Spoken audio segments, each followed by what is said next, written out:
I had a lot of pride in being on campus as a resident student in Taché. Felt very much, I had a real sense of place. But you know what, to me, living on campus, it just had to be that way. To me, at that time, at that age, being not just in university, but living on campus and being integrated to that degree, that was very, very important to me.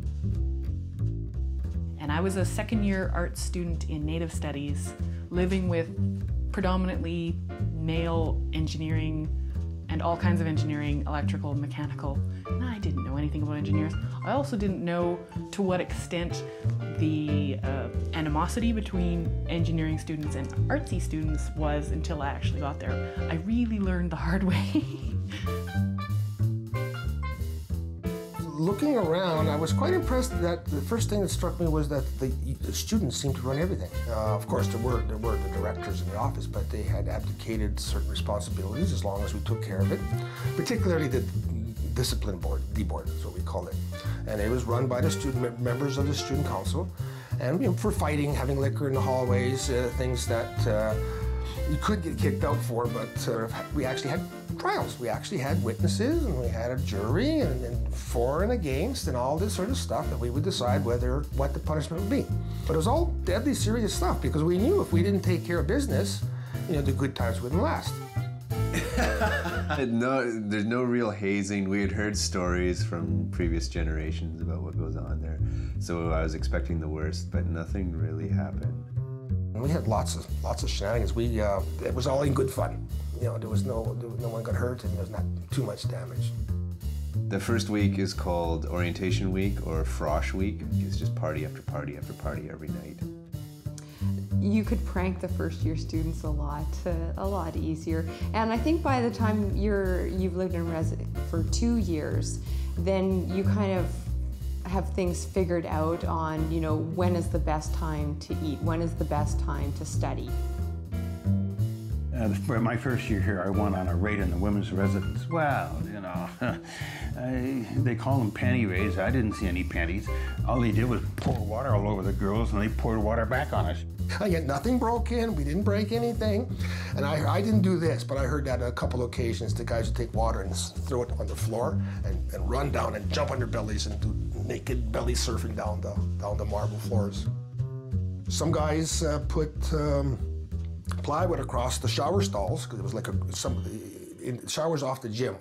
And they put plywood and filled the shower room with water and went scuba diving. I didn't know anything about engineers, and they all requested rooms on one side of the hallway so they could run 2 coax cables out the window to put internet into their rooms, because I think the only internet connection in Taché at that time was on the 2nd floor. That's a long time back. My goodness, it's 50 years. I really quite enjoyed being here when I was taking home ec. And then there would be girls on our side. And everybody, we really got along well there. Saturday night when they came back after the war, we had dances to the Baggy Aggie Five. Because when it was first built, the east wing was for women only. And you had to go through the odd or cafeteria to get there, but there was a way through the roof in the odd. And they said that's where the guys, in the 1920s and 30s, I guess even 40s and 50s, that's how they snuck back from visiting their girlfriends. On the other side, so they were always had to be departed, like boys here, girl there.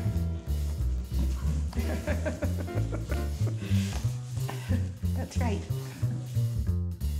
Because it's not always the big events, it was the kind of the everyday, and of course the friends that you make.